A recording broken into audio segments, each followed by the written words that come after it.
Okay, it looks like people are transferred over for the most part. We'll go ahead and get started. Rasheedat, thank you so much for that really inspiring talk and an inspiring vision of the future that I think really resonates with a lot of people here. And thank you for sharing your time on vacation. We will let you get back to your family as quickly as possible. That said, if you do have questions, please try and keep the delivery of the question itself to as short a time as possible. I love statements that are questions. Oh wait, no, I don't. um, so yeah, please keep those focused. And if you're having audio issues, feel free to. Um, I think Sabrina, I think other people can hear me. Yes, I get lots of thumbs up, so I think that's on your end, unfortunately. Um, so yeah, if people can, I can't see everyone all at once, so people can raise their hands or type a question in the chat, and then be sure to unmute yourself. If you have a question, you can put your name in the chat. And I will say that with just 15 minutes, it's very likely that we will not get to everyone. So I'm sorry for your for the limits that we have, but we'll get to as many as we can. So Sabrina, we are also recording. Oh, she doesn't have audio, so why would she be able to hear me describe? Anyway, first question from Mary Ellen. Rasheedat, how can we, and I think we, being the First Unitarian Universalist Church of Nashville, how can we help the work that Gideon's Army is doing? Thank you for that question, Mary Ellen. One is to sign up to volunteer. We have volunteer trainings, and we have kind of corporate volunteer programs, organizational volunteer programs. Of course, fundraising always helps. Gideon's Army is a big little organization, and so we always need help with fundraising. And I need about a month. Once we start the beginning of the year, I'll be really working on this restorative justice vision. And so it would be wonderful if you all would even hold a focus group, within your congregation, to talk about healing justice. And maybe some of your congregation members have been through the justice system and or have been victimized and have had to go through the court system. What was that like for you? What did you need? So we'll be developing and coming up with questions and sending those out to some of our different partners. And it would be wonderful if you all would participate, because this is something that we see impacting, again, the entire city and not just North Nashville. Like, I really want to make this as comprehensive and holistic as possible. Thank you, Mary Ellen. So speaking of the whole city, the next question I see is from Linda McFadden. The metro departments that you work with, how are those relationships? Are they cooperative? Do they get in your way? Tell us a little bit about how you all work together. It depends on their mood for the day, and it depends on what we're working on. And so Gideon's Army, we're very different in that we do direct action, but we also develop programs. And it can be hard to, one day call, speak truth to power, and then the next day have to be in a meeting to talk about, how we're going to address, a situation of violence that occurred in the community, or, just whatever. So I would say overall, city partners, city agencies are very supportive of the cure violence work, but maybe some of our other social justice work, not so much. For example, when we came out with the Driving While Black report in 2016, Chief Anderson was so upset. He was really, really upset. And instead of looking at how, he could be better and how the department could be better, he chose to retaliate against me. And the first diversion program, which meant so much to me, the one that is currently running in juvenile courts. I spent so much time building that program.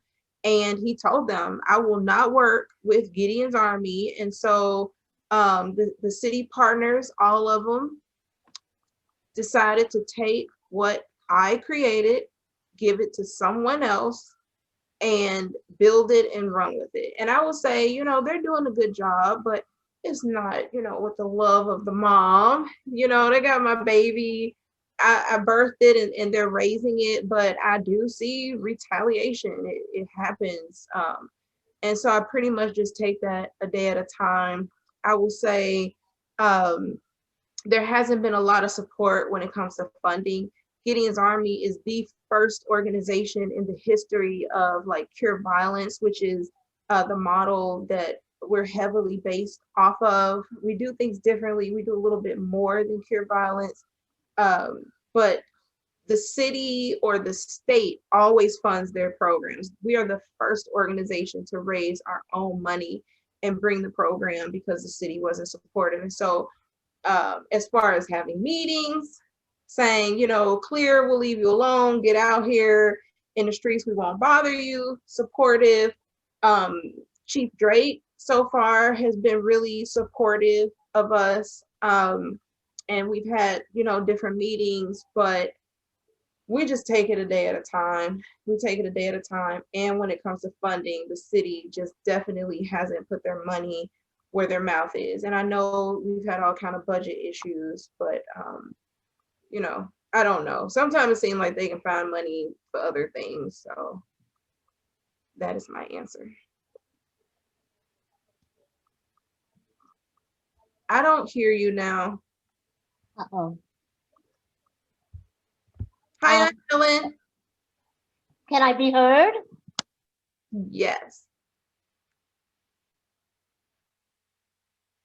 Well, now I can't hear you. I think you muted yourself.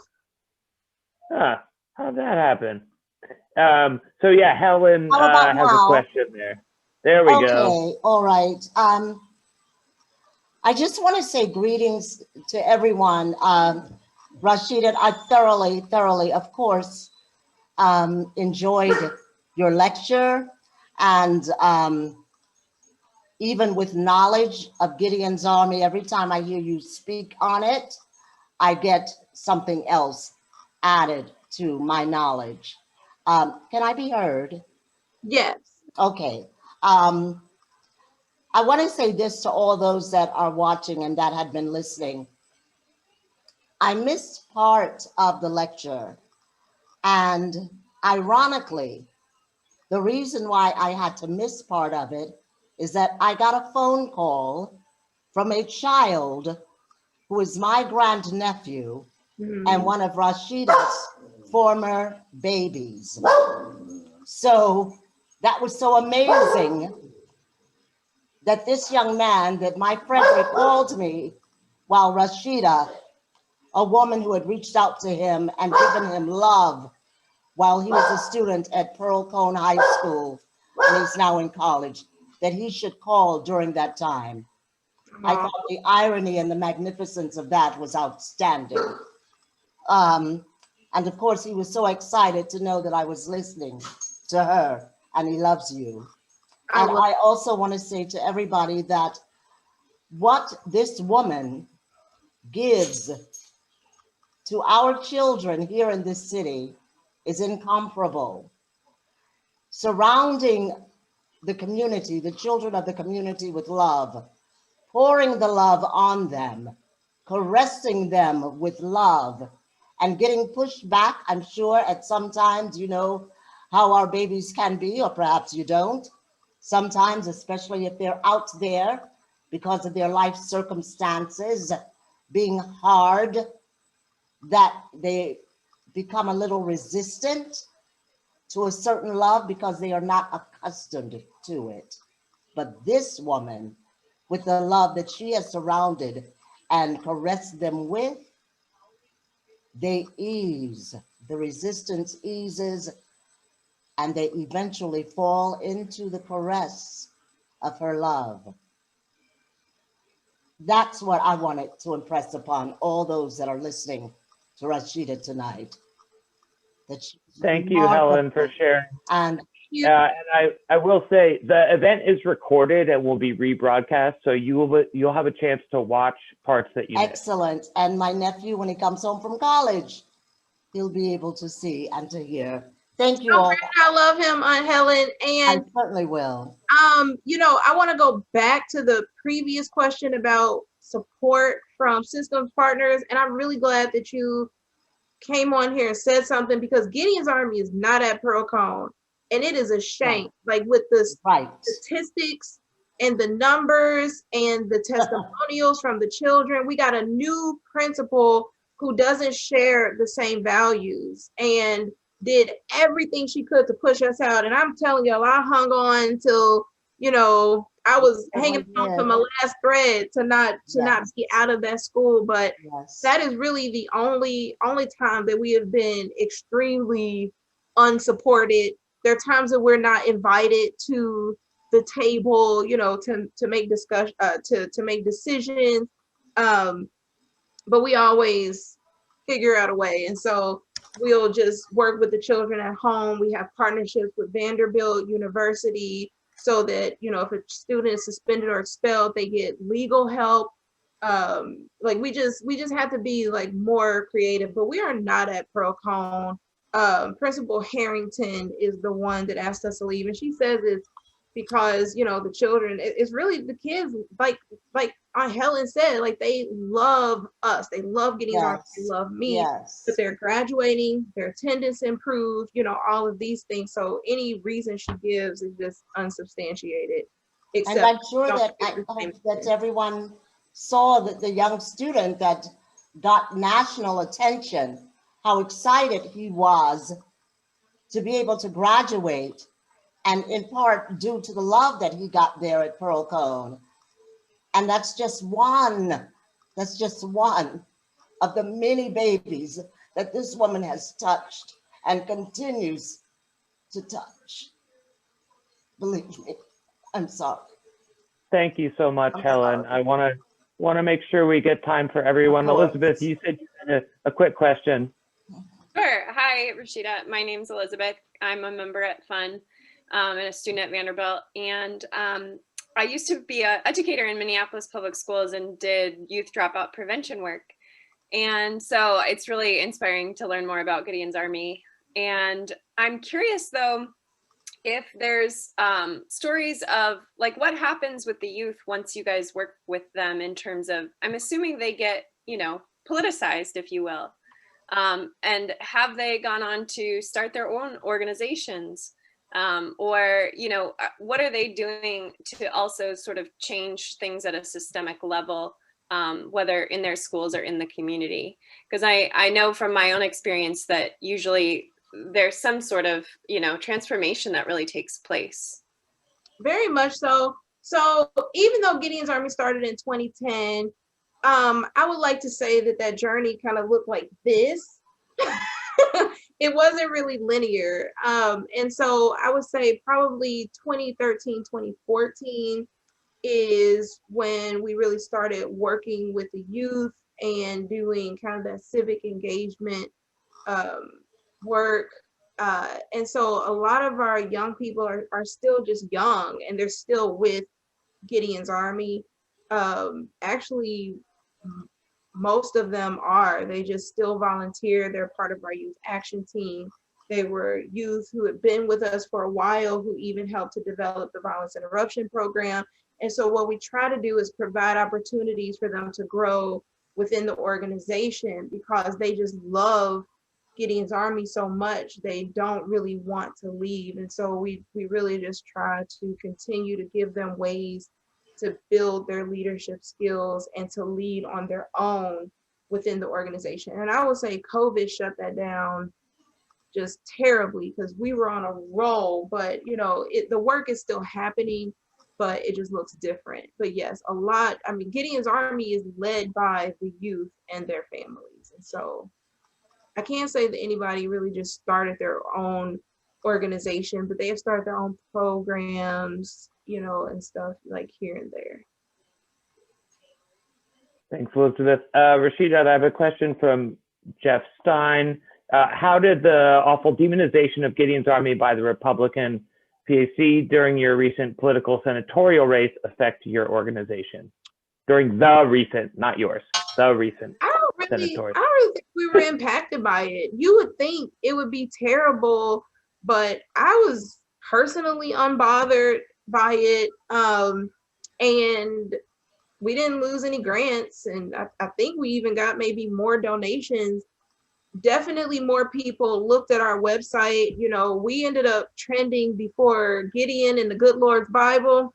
So even when you type in Gideon, you know, we never showed up at the top of Google searches, and we do now. And Heidi Campbell won, which was the first time that that seat had been flipped in 14 years. And so, you know, I think a lot of people are even looking at the impact of what it looks like to try to defame Gideon's Army. Like, what does that look like? Because we never made a statement. We never responded to it. One, I mean, we're just busy. We're out here doing the work. We don't have time to be arguing with people and everything. And I didn't really worry about it. I was just like, well, the election will come and it'll go away, and we'll see what happens. And so we weren't really too impacted as far as I know. I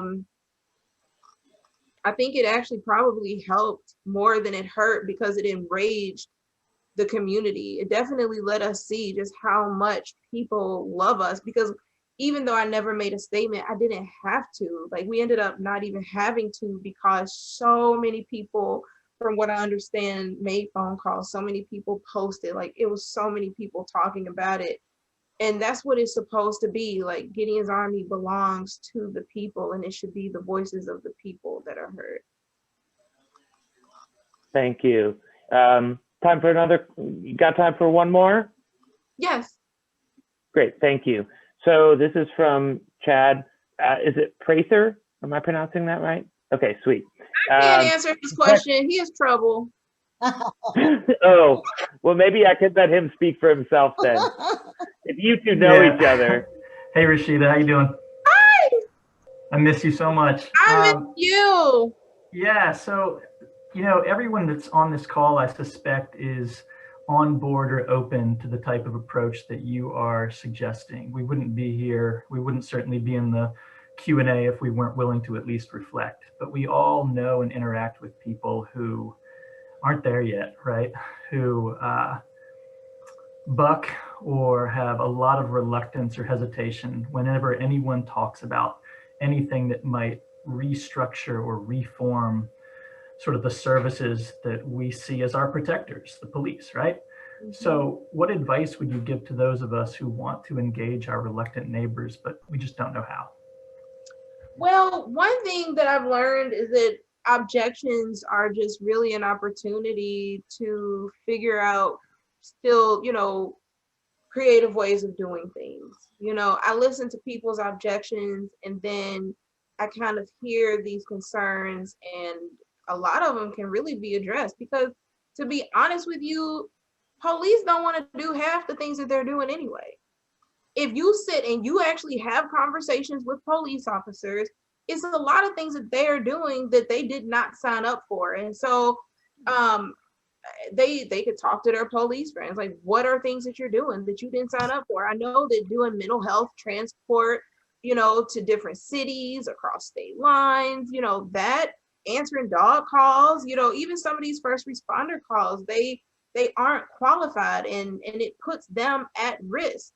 No one wakes up in the morning necessarily planning on shooting somebody who's running from a traffic stop. You know, none of those things happen. And so if you think of it, not just about the safety of the people, of the civilians, but also safety of the officers, and making sure that, you know, they are doing what they are well trained to do. And they're not mental health workers. They are not from the communities that they're serving.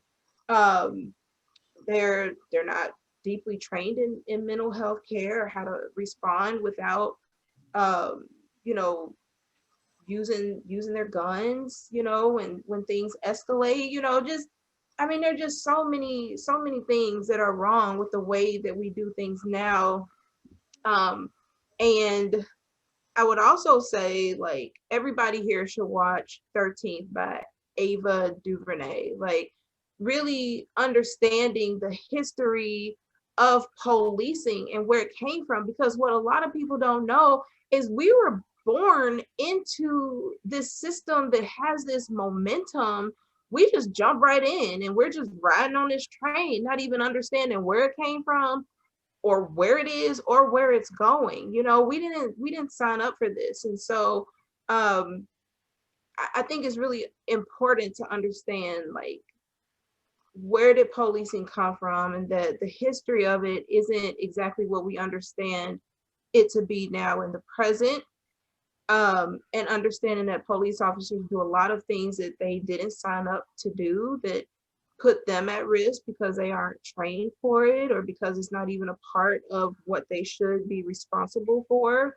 I mean, they're just so many different things. And I'm telling you, I talk to them, and this is out of the mouths of Nashville police officers, that there are things that they feel like they shouldn't be doing. So you know, what's that book, Seven Habits of Success, Stephen Covey. You know, one of those principles is to think win-win. And while, you know, with activism, a lot of times you can't think win-win. Like, you have to just think on the side of justice, and sometimes somebody has to lose. But, you know, in this case, at least if we're working progressively towards fully investing on the front end into communities, there are ways that we can think win-win, in that removing some responsibilities that officers hold and putting more responsibilities in the hands of the community, where everybody wins. Everybody wins. Thank you so much. We do want to respect your time. I'm sorry if we couldn't get to your question, but really appreciate everyone joining us. And Rasheedat, thank you so much for the work you do, for giving us your time tonight. There is, if you look in the chat, there is a link already to the lecture. It is processing, but it will be available momentarily. And you can also visit our website and go to the Palmer Lecture section there to find the video. Thank you so much for joining us. And as Sherry says, it will also be rebroadcasting on Facebook momentarily.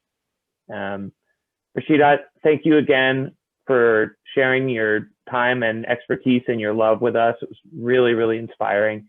And I hope that you can enjoy your vacation. Thank you. Thank you. Thank you. And I'm grateful for you all. Y'all been longtime supporters, even if you know, some of y'all are new and don't know. It's been a long relationship. So I'm grateful. We're grateful for you. Thank you so much. Thank you. Take care, everyone. Have a nice evening. Thank you. Thank you, Rasheedat.